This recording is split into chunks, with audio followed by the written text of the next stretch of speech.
ஆம் ஐ capable manager, எனக்கு மேனேஜருக்கான abilities இருக்கா அப்படின்ற ஒரு கொஸ்டின் மார்க் வரும். we should listen to them, we should understand our team first. அது கொஞ்சம் டைம் எடுக்கும். உங்க டீம் மெம்பர்ஸ் உங்ககிட்ட கொஞ்சம் கம்ஃபர்டபுளா ஃபீல் பண்ணி ஒர்க் விஷயம் ஆகட்டும், பர்சனல் விஷயம் ஆகட்டும், ஓப்பன் பண்றதுக்கான ஒரு ஆப்பர்ச்சுனிட்டியை நீங்க தான் அமைச்சு கொடுக்கணும். பேஷன்ஸ், உங்கள்கிட்ட பேஷன்ஸ் இருக்கணும். சேர்ந்தனாலே எல்லாரும் நம்மள மேனேஜரை அக்செப்ட் பண்ணிக்கணும்னு அவசியம் கிடையாது. ஓகே, அவங்களுக்கு அந்த அக்செப்டன்ஸ் வர்றதுக்கு கொஞ்சம் டைம் வேணும். நம்ம கரெக்டா பிளான் பண்ணணும். பிளானிங் இல்லைன்னா லைஃப்ல எதுவுமே கிடைக்காது. என்ன மாதிரி பிளான் பண்ணணும்? எல்லாரும் மேனேஜரை தான் கொஸ்டின் கேட்பாங்க, ரைட்? எல்லாருக்கும் ஒரு பேசிக் அசம்ஷன் இருக்கும். He knows everything, he need not know everything. But இந்த பேசிக் அசம்ஷனுக்கு நம்ம ஈடு கொடுத்தே ஆகணும் இல்லை? அண்ட் ஒர்க்ல தப்பே நடந்தாலும் மறைக்காம சொல்லிடுவாங்க, ஓப்பனா சொல்லிடுவாங்க. Prevention is better then cure சொல்லுவாங்க இல்லையா? நம்மள நிறைய பேர் ஏகப்பட்ட எஃபர்ட்ஸ் போட்டு நமக்கு தேவையான பொசிஷன்ஸை அட்டைன் பண்ணுவோம். For example team lead, manager, CEO, CXO, CFO, எந்த பொசிஷனை வேணாலும் இருக்கலாம். ஒன்ஸ் அந்த பொசிஷனை ரீச் பண்ண அப்புறம் நம்ம கூட இருக்கவங்க நம்ம சொல்ற வேலையை செய்ய மாட்டாங்க, நம்மளை கொஞ்சம் கூட மதிக்க மாட்டாங்க, அண்ட் நம்மள ஒரு மாதிரி விலகி வச்சு பார்ப்பாங்க. இதுல வேர்ஸ்ட் திங் என்னன்னா, நம்ம கூட ஆல்ரெடி பழகுனவங்களே நம்மளை சரியா புரிஞ்சுக்க மாட்டேன்றாங்களேன்ற ஒரு ஃபீல் வரும். ஒரு செல்ஃப் டவுட் அங்கே கிரியேட் ஆகும். ஆம் ஐ கேப்பபிள் மேனேஜர், எனக்கு மேனேஜருக்கான எபிலிட்டிஸ் இருக்கா அப்படின்ற ஒரு கொஸ்டின் மார்க் வரும்.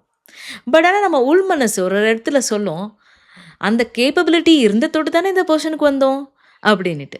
இந்த மாதிரி எல்லாம் கொஸ்டின்ஸ் இருக்க உங்களுக்காக தான் இந்த வீடியோ. I am Anitha Rajasekar, your corporate mentor. இந்த இடத்துல நம்ம சக்ஸஸ்ஃபுல்லாக ஆகிறதுக்கு what is required? Firstly patience. உங்கள்கிட்ட பேஷன்ஸ் இருக்கணும். சேர்ந்தனாலே எல்லாரும் நம்மள மேனேஜரை அக்செப்ட் பண்ணிக்கணும்னு அவசியம் கிடையாது. ஓகே, அவங்களுக்கு அந்த அக்செப்டன்ஸ் வர்றதுக்கு கொஞ்சம் டைம் வேணும், ரைட்? நம்மளே ஒரு நியூ ஹவுஸுக்கு போகிறோம், எடுத்த உடனே அந்த என்விரான்மெண்ட்டுக்கு செட் ஆகிடுறோமா? இல்லை. அதே மாதிரி தான் எல்லாருக்கும் தேவையான அந்த டைமை கொடுக்கணும் நம்ம. So that is first thing. And secondly, நம்ம கரெக்டாக பிளான் பண்ணணும். பிளானிங் இல்லைன்னா லைஃப்பில் எதுவுமே கிடைக்காது. என்ன மாதிரி பிளான் பண்ணணும்? ஃபர்ஸ்ட்லி ஒர்க்கில் எக்ஸ்பர்டைஸ் ஆகணும். எல்லாரும் மேனேஜரை தான் கொஸ்டின் கேட்பாங்க, ரைட்? எல்லாருக்கும் ஒரு பேசிக் அசம்ஷன் இருக்கும். ஹீ நோஸ் எவ்ரி திங்னு, he need not know everything. But இந்த பேசிக் அசம்ஷனுக்கு நம்ம ஈடு கொடுத்தே ஆகணும் இல்லை? அதற்காக நாம் நம்மளோட ஒர்க்குக்கான நாலேஜ் கண்டிப்பாக வளர்த்துக்கணும். 100% எஃபர்ட்ஸ் போட்டு அந்த இடத்துல நம்ம ஒரு எக்ஸ்பர்ட் ஆகணும். That's the second thing. Third, networking. எல்லாருக்கூடயும் நான் ரொம்ப ஃப்ரெண்ட்லி ஆகணும்னு சொல்லலை, but at the same time ஒரு அழகான ஒரு பாண்டு கிரியேட் பண்ணணும்.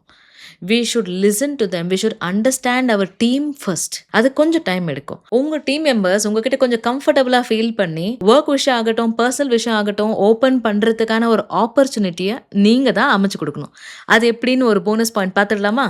நீங்க டீம் மீட்டிங்ஸில் ஒர்க் பற்றி பேசிட்டு அதுக்கப்புறம் டீம் மீட்டிங்கில் எல்லாருக்கும் டீ எல்லாம் ஆர்டர் பண்ணிவிட்டு எல்லாரும் உட்காந்து டீ குடிச்சிட்டே அப்படியே ஒரு ஜாலியாக பேசிட்டே அப்படியே ஒர்க் பற்றின டச்சப் ஆன் பண்ணிவிட்டு நடுவில் கொஞ்சம் கிண்டல் கேலியெல்லாம் வரும். அதெல்லாம் வரப்போ நீங்களும் உருன்னு இருக்காமல், நீங்களும் அது கூட கொஞ்சம் சேர்ந்து ஒரு மேனேஜர் அப்படின்ற மாதிரி இல்லாமல் நீங்களும் அவங்க கூட சேர்ந்து அதெல்லாம் கொஞ்சம் லைட்டாக என்ஜாய் பண்ணிங்கன்னா அப்போ டீம் கொஞ்சம் கம்ஃபர்டபுளாக ஃபீல் பண்ணி உங்ககிட்ட எல்லாத்தையும் ஷேர் பண்ணுவாங்க அண்ட் உங்களுக்காக ஒர்க் பண்ணுவாங்க ஈஸியாக. அண்ட் ஒர்க்கில் தப்பே நடந்தாலும் மறைக்காமல் சொல்லிடுவாங்க, ஓப்பனாக சொல்லிடுவாங்க. அதால் நீங்கள் prevention is better then cure சொல்லுவாங்க இல்லையா? ஏதாவது ஒரு தப்பை ஸ்டார்டிங்லேயே நீங்கள் திருத்திட்டு ப்ராஜெக்ட் ஃபைனல் ஸ்டேஜில் நோஸ் கட் ஆகாமல் பார்த்துக்கலாம்.